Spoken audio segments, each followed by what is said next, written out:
ভাই মাথার অনেক ব্যথা করতেছে ভাই, যা করো চালু করো। ডাক্তার সাহেব চিকিৎসা হইব না হইব না?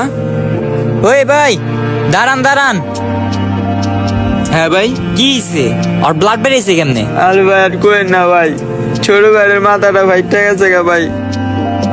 আয় হায় ভাই, ওর তো সিরিয়াস অবস্থা, ওরে ডাক্তারের কাছে নিয়ে যান নাকি? এই জায়গায় কতটি দোকান জিগাইছিলাম ভাই, সবাই না কইরা দিছে। ওই কোন একটা ফার্মেসি আছে, ওনে নিয়ে যান, ওনে ডাক্তারটাও ভালো আছে, চালু চালু লয়ে যান, ওর তো সিরিয়াস অবস্থা। আচ্ছা ঠিক আছে ভাই, আমি যাই ওরে লইয়া। আচ্ছা ঠিক আছে ভাই তোর কিচ্ছু হইব না, তুই একটু ধৈর্য ধর। ভাই ডাক্তার সাহেব কই ভাই? ডাক্তার সাহেব তো নাই। ওনার একটু চালু করে আসতে বলেন, আমার ভাইয়ের অবস্থা অনেক খারাপ। উনি তো আসতে পারবো না। ভাই ডাক্তার একটু ফোন দেন না ভাই। আচ্ছা ওনার কি হয়েছে? ওনার তো অবস্থা অনেক খারাপ, তাড়াতাড়ি ভিতরে আহেন।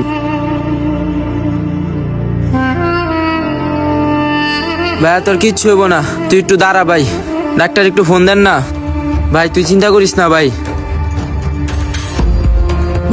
হ্যালো আলমগীর ভাই, আপনি একটু চেম্বারে আসা লাগে জরুরি, একটা রোগী আছে। ভাই আপনার হাতে দুইটা দড়ি ভাই, ডাক্তার একটু চালু হইতে কর না।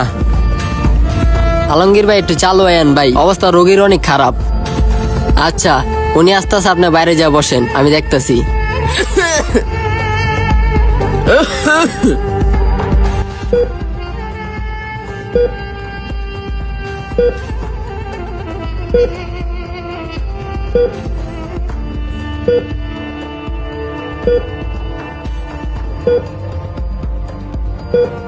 ভাই ও ভাই, ভাই ডাক্তার সাহেব আহে না কে ভাই?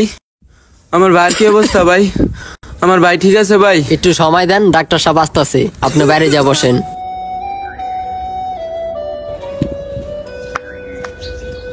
আপনার আসতে কি এতক্ষণ লাগে?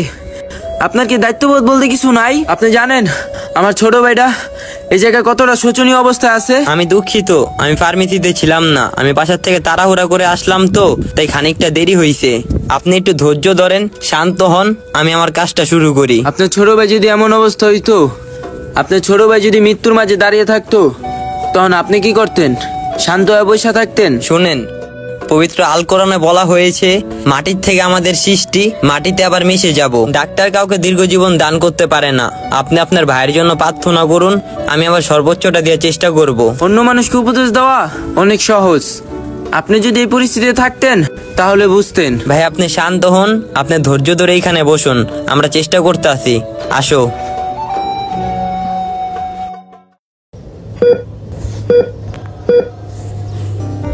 আলহামদুলিল্লাহ, ওরকম কোনো ক্ষতি হয় নাই, হালকা একটু মাথায় আঘাত পাইছিল। ঠিক আছিস ভাই তুই? আপনার যদি আরো কোনো কিছু জানার থাকে, এই যে আমার সহকর্মী আছে, ওনার থেকে জেনে নেন। এই ডাক্তাররা তো নিষ্ঠুর কেন? উনি এই জায়গায় আর কিছুক্ষণ থাকতো, আমার ভাইয়ের ব্যাপারে আমি ওনার আরো কিছু জিজ্ঞেস করতাম। আপনি ওনাকে নিষ্ঠুর বললেন? নিষ্ঠুর তো আপনি জানেন উনি কোন অবস্থা থেকে আসছে। উনি যে অবস্থা থেকে আহুক, আমার ভাইয়ের জীবনের কি দাম নাই?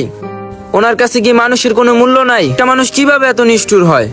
উনি ডাক্তার, ওনার তাড়াতাড়ি আসা দরকার, উনি আসলো আর চলে গেল। ভাই হয়েছে, আপনি অনেক বলছেন, এখন থামেন। ডাক্তার সাহেবের ছোট ভাইও আজকে সকালে রোড অ্যাক্সিডেন্টে মারা গেছে। মারা গেছে? তাহলে উনি ওনার বাইরে থুয়া এই জায়গায় আসলো? আপনি একটা মানুষের সম্পর্কে না জেনে না শুনে তার ব্যাপারে খারাপ কিছু বলার রাইট আপনার নাই। একজন মানুষকে কখনোই তার বাইরের আচরণ দেখে যাচাই করবেন না, কারণ আপনি কখনোই জানেন না যে তিনি কিসের মাঝে আছে। ভাই আমি তো বুঝতে পারি নাই ভাই, আমার ছোট ভাইয়ের অল্প অবস্থাতেই সিরিয়াস অবস্থা হয়ে গেছিলাম ভাই। আদরের ছোট ভাই তো ভাই। এটা যেমন আপনার আদরের ছোট ভাই, ওইটাও ওনার আদরের ছোট ভাই ছিল। আচ্ছা যা হওয়ার হয়েছে, আমি আপনাকে ওষুধ দিচ্ছি। কোনো সময় কোনো মানুষের বাহিরের আচরণ দেখে যাচাই করবেন না, কারণ আপনি নিজেও জানেন না তিনি কোন পরিস্থিতিতে আছে।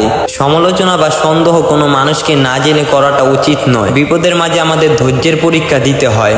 ভিডিওটা ভালো লাগলে শেয়ার করে দিবেন আর পেজটা ফলো করে আমাদের পাশে থাকবেন।